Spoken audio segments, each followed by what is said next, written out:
రాజేష్ గారు నమస్తే సార్. నమస్తే.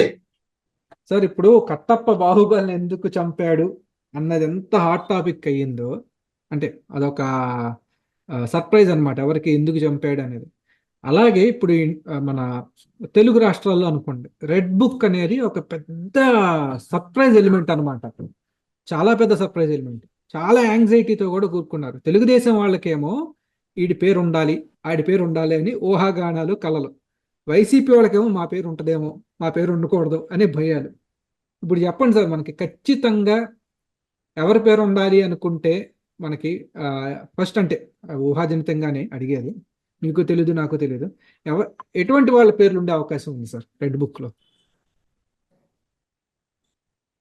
ఒకవేళ రెడ్ బుక్ లో పేర్లు నమోదు చేయాల్సిన వరుస సంఖ్య వస్తే మొట్టమొదటిగా ఉండాల్సిన పేరు ఫార్మర్ డీజీపీ, అలాగే మొన్నటి వరకు ఏబిపిఎస్సి చైర్మన్ గా పనిచేసిన గౌతమ్ సవాంగ్ది. ఎందుకంటే జగన్మోహన్ రెడ్డి గారి ప్రభుత్వం బాధ్యతలు చేపట్టిన వెంటనే పోలీస్ పాస్ గా బాధ్యతలు స్వీకరించిన వ్యక్తి గౌతమ్ సవాంగ్. అతని ఆధ్వర్యంలోనే జగన్మోహన్ రెడ్డి గారు కొన్ని విధ్వంసకర నిర్ణయాన్ని అమలుపరిచాడు. లైక్ ప్రజావేదిక కూల్చివేత అనేది పోలీసింగ్ పూర్తి స్థాయిలో భద్రతని ఏర్పాటు చేసి ఒక నిర్బంధంతో ప్రజావేదికను కూల్చేయడం జరిగింది. అక్కడి నుంచి మొదలుపెట్టి ఆయన పోలీస్ పాస్ గా, సహజంగా పోలీసు కూడా ప్రభుత్వ ఉద్యోగులు అంతర్భాగమే. ప్రజలు కట్టిన పన్నుల నుంచే వాళ్ళకు కూడా జీతాలు వస్తాయి. వాళ్ళు ప్రభుత్వ ఉద్యోగులు, సమాజానికి, రూల్ ఆఫ్ లా కి, బిజినెస్ రూల్స్ కి కట్టుబడి పనిచేయాల్సిన యూనిఫామ్ డ్యూటీలో ఉన్న ఉద్యోగులు. కానీ గౌతమ్ సవాంగ్ గారు పోలీసులకి ఏ విధమైన మార్గనిర్దేశం చేశారు అని అంటే, మనం ప్రభుత్వ ఉద్యోగులం కాదు, మనం వైసీపీ సేవకులం. జగన్మోహన్ రెడ్డి గారి కళ్ళలో ఆనందం చూస్తే చాలు. పాలకుడుగా ఉన్న జగన్మోహన్ రెడ్డి గారు మాత్రమే మనకు జీతం ఇస్తున్నాడు. మనకి ఈ జీతభత్యాలు, ఈ ఉద్యోగ కల్పన చేసింది సమాజం కాదు, సమాజ రక్షణ కోసం కాదు అనే ఒక అభిప్రాయాన్ని ఆయన చాలా బలంగా తీసుకెళ్ళగలిగారు. ఎలా తీసుకెళ్లారు?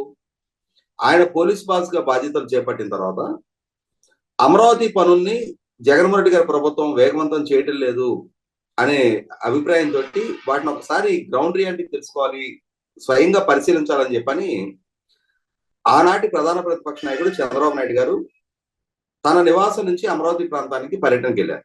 వాస్తవంగా చంద్రబాబు నాయుడు గారి నివాసం ఉండేది కూడా అమరావతి ప్రాంతంలోనే. అక్కడి నుంచి హార్డ్లీ ఒక 10 కిలోమీటర్లు ఆయన పర్యటించడానికి ఏర్పాట్లు చేసుకుంటే, ఆయన పర్యటిస్తున్న సందర్భంగా వైసీపీ శ్రేణులు ఆయన కాన్వాయ్ మీద రాళ్లు, చెప్పులతోటి దాడి చేశారు. ఒక రకంగా ఇది జగన్మోహన్ రెడ్డి గారి ప్రభుత్వానికే మాయన మచ్చ.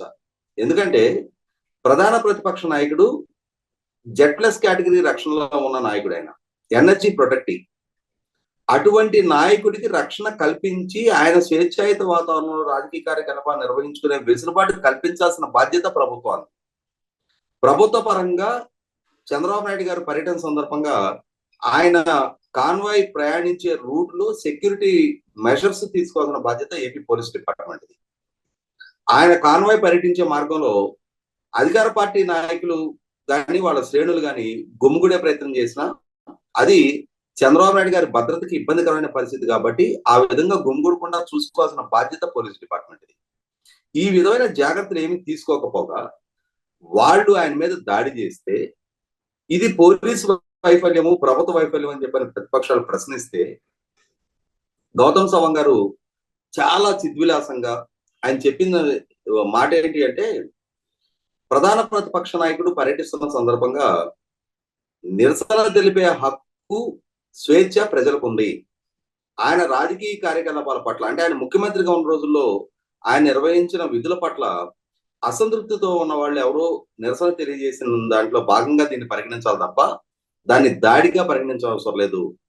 అది వారికి ఉన్న భావ ప్రకటన స్వేచ్ఛ అని చెప్పనే ఒక దివాలా కోరు, దిగజారుడు స్టేట్మెంట్ ఇవ్వడం ద్వారా, అంటే అక్కడ జరిగింది ఆయన ఫెయిల్యూర్.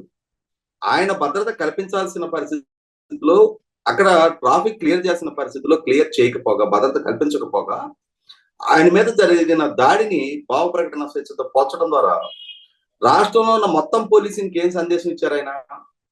పోలీస్ బాస్ గా ఉన్న నేనే ఇటువంటి విధానాన్ని ఎంచుకుంటున్నా. ప్రతిపక్ష నాయకులకి ఈ రాష్ట్రంలో ప్రశ్నించే హక్కు లేదు, పర్యటించే హక్కు లేదు, వాళ్ళ స్వేచ్ఛాయుత వాతావరణంలో రాజకీయ కార్యకలాపాలు నిర్వహించిన హక్కు కూడా లేదు. అధికార పార్టీకి మాత్రం ఇక్కడ ఆ హక్కు, స్వేచ్ఛ ఉంది. ఇది నేను ఇదే విధానాన్ని ఎంపిక చేసుకున్నా, మీరు కూడా ఇదే విధానానికి కట్టుబడండి అని చెప్పని ఆయనే స్వయంగా రాష్ట్రంలో ఉన్న మిగిలిన పోలీస్ డిపార్ట్మెంట్ మొత్తానికి ఆ విధమైన సంకేతాలు ఇచ్చినట్టయింది. దీని ద్వారా అంటే తర్వాత రోజుల్లో మనం గమనించాం కదా, రాష్ట్ర వ్యాప్తంగా పోలీసింగ్ ఎలా జరిగింది, అధికార పార్టీ నాయకులు పోలీస్ స్టేషన్ మీద దాడి చేసిన, అధికార పార్టీకి సంబంధించిన అదుపులోకి తీసుకుంటే అధికార పార్టీ స్థానిక నాయకులు పోలీస్ స్టేషన్ లోకి వచ్చి రుబాబు చేసి వాళ్ళని బలవంతంగా దౌర్జన్యంగా స్టేషన్ నుంచి బయటికి తీసుకెళ్లిపోయినా ప్రశ్నించే వాళ్ళు కాదు. దాని గురించి ప్రస్తావించడానికి కూడా పోలీస్ డిపార్ట్మెంట్ కానీ పోలీస్ అధికారుల సంఘాలు కానీ శాసించే కాదు.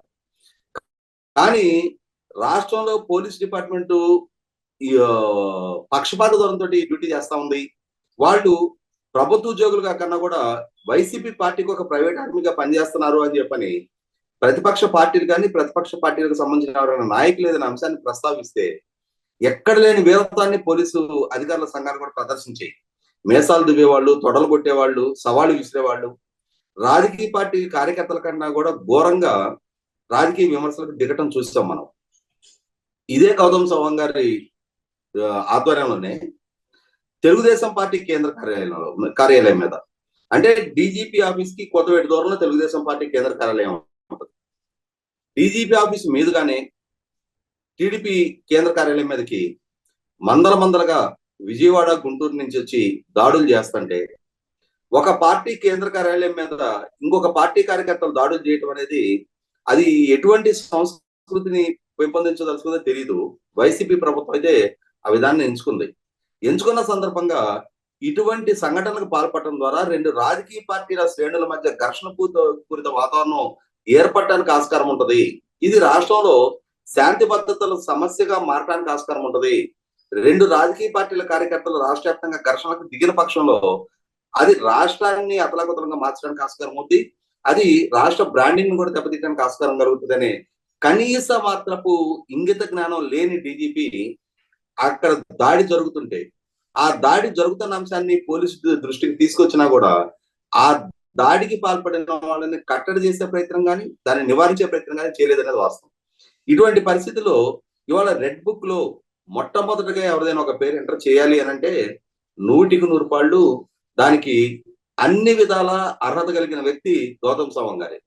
ఆయన తన అధికార విధుల్ని సక్రమంగా నిర్వర్తించిన పర్యవసానం, రూల్ ఆఫ్ లాకి కట్టుబడకుండా జగన్మోహన్ రెడ్డి గారి ఆదేశాలు యథావిధిగా పాటించిన పర్యవసానం అది ఎంత ఎక్స్ట్రీమ్కి వెళ్ళింది అని అంటే, ఒక పార్లమెంట్ సభ్యుడు రఘురామకృష్ణరాజు గారు ఆయన్ని హైదరాబాద్ లో అపహరించి గుంటూరు తీసుకొచ్చి సిఐడి కార్యాలయంలో పోలీసుల ద్వారా కస్టడియల్ టార్చర్ కి గురి చేసిన నేపథ్యం గుర్తు చేస్తున్నాం. గౌతమ్ సవాంగ్ గారి ఆధ్వర్యంలోనే అమరావతి ఉద్యమాన్ని తలపెట్టుకున్న రైతాంగాన్ని, రైతు కుటుంబాలకు సంబంధించిన మహిళల్ని ఎంత జుగుత్సాకరమైన పదజాలంతో పోలీసు అధికారుల చేత వాళ్ళ మీద భౌతిక దాడులు చేయించారు, వాళ్ళని ఎంత వ్యక్తిత్వానికి పాల్పడ్డారనేది కూడా మన కళ్ళ ముందు కనిపిస్తా ఉంది. ఇటువంటి ఎన్నో సంఘటనలకి ఇవాళ గౌతమ్ సవాంగ్ గారి నాయకత్వ వైఫల్యం అని అనాలి. పోలీస్ డిపార్ట్మెంట్ ని ప్రాపర్ గా నడపలేని, అధికార పార్టీకి దాసోహం అన్న ఒక వెన్నెముక లేని అధికారిగా గౌతమ్ సవాంగ్ గారు ప్రతిపక్ష పార్టీల మీద మాత్రం ఎక్కడ లేని వీరత్వాన్ని ప్రదర్శించుతా వాళ్ళ మీద ఒక బలవంతపు నిర్బంధకాండని ప్రయోగించి ప్రజలకున్న భావ ప్రకటన స్వేచ్ఛను కూడా హరించి వేశారు.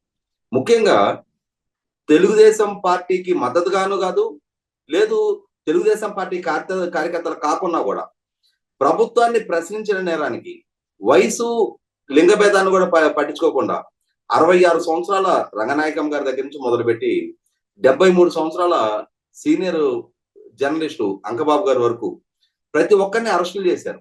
ఆ అరెస్టులు చేసి వాళ్ళని కొంతమంది మీద కస్టడియల్ టార్చర్కి పాల్పడ్డారు. ఇవాళ ప్రభుత్వాన్ని ప్రశ్నించడం నేరంగా పరిగణించి వాళ్ళు ఏదో తెలుగుదేశం కార్యకర్తలు అని చెప్పని ముద్రేసి సమాజంలో ప్రశ్నించే తత్వాన్ని అణిచేసిన గౌతమ్ సవాంగ్ గారు 100కి 100 రెడ్ బుక్ లో పేరు ఎంటర్ చేయడానికి అన్ని విధాల అర్హుడు. అదే సందర్భంలో ఈ ప్రభుత్వం ఆయన ప్రతి యాక్టివిటీ మీద, అన్నిటికన్నా ముఖ్యంగా ఆయన ఆధ్వర్యంలో జరిగిన ఏపీపీఎస్సీ గ్రూప్ 1 ఎగ్జామ్ లో, ఆ ఎగ్జామ్ లో అంటే ఆ పేపర్ వాల్యుయేషన్ 2 సార్లు 3 సార్లు చేశారు అని చెప్పని, మొట్టమొదటిసారి చేసిన వాల్యుయేషన్ కి, రెండోసారి చేసిన వాల్యుయేషన్ కి, రెండోసారి చేసిన వాల్యుయేషన్ కి, మూడోసారి చేసిన వాల్యుయేషన్ కి మధ్యలో వ్యత్యాసాలు ఉన్నాయి అని చెప్పని, అనర్హులు అర్హులుగా వాళ్ళు గుర్తింపు పొందారు, వాళ్ళకు ఉద్యోగాలు దక్కినాయి అని చెప్పని, ఇవాళ రాష్ట్ర వ్యాప్తంగా ఉన్న గ్రూప్ 1 అధికారుల్లో చాలా మంది ఆ విధంగా నియామకం చేపట్టబడ్డవాళ్ళే అని చెప్పని, ఈ విధంగా ప్రభుత్వం తాము కోరుకున్న వాళ్ళని ఎంపిక చేసుకొని వారినే ఈ గత ఎన్నికల్లో రిటర్నింగ్ ఆఫీసర్లుగా కూడా వాళ్లే పనిచేశారని చెప్పని, జగన్మోహన్ రెడ్డి గారికి అన్ని స్థాయిల్లో అన్ని విధాల మద్దతు వాళ్ళ దగ్గర నుంచి దక్కింది అని చెప్పని ఆరోపణలు వచ్చినాయి. ఆ ఏపీపీఎస్సీ గ్రూప్ 1 ఎగ్జామ్ ఫలితాలని, ఆ ఉద్యోగాలను కూడా గౌరవ హైకోర్టు సింగిల్ బెంచి వాటిని రద్దు చేసిన తర్వాత డివిజన్ బెంచి తాత్కాలికంగా ఆ రద్దుని మీద స్టే ఇవ్వడం జరిగింది. అంటే గౌతమ్ సవాంగ్ గారు ఏపీపీఎస్సీ చైర్మన్ గా ఉండగానే ఈ ప్రాసెస్ అంతా నడిచింది. ఇటువంటి పరిస్థితుల్లో ఖచ్చితంగా అటు పోలీస్ బాస్ గా కానీ, ఇటు ఏపీపీఎస్సీ చైర్మన్ గా కానీ ఏ విధంగానూ ఆ పదవులకి వన్నె త్యాని ఒక అనర్హుడు అనాలా, అసమర్థుడు అనాలా, పక్షపాతం ప్రదర్శించిన వ్యక్తి అనాలా, వెన్నెముక లేని అధికారి అనుకోవాలా, ఈ గౌతమ్ సవాంగ్ గారు వ్యవహరించిన నేపథ్యంలో ఖచ్చితంగా చట్టపరమైన చర్యలకు ఆయన బాధ్యుడు. ఆ విధమైన చర్యలు తీసుకోవాలి అని చెప్పని సగటు పౌరుడిగా నేను డిమాండ్ చేస్తా ఉన్నా. చూద్దాం సార్. శవాంగన్న అన్న ఒక చిన్న పిలుపుకే ఆయన ఇంతలాగా చేశాడని అనుకోవాలా, మరి ఇంకేదన్నా జగన్మోహన రహస్యం ఏదన్నా అంతు చిక్కంది మన కొత్త ప్రభుత్వం వెలికి తీస్తుందో చూద్దాం, మరి కాలమే నిర్ణయిస్తుంది. ధన్యవాదాలు సార్.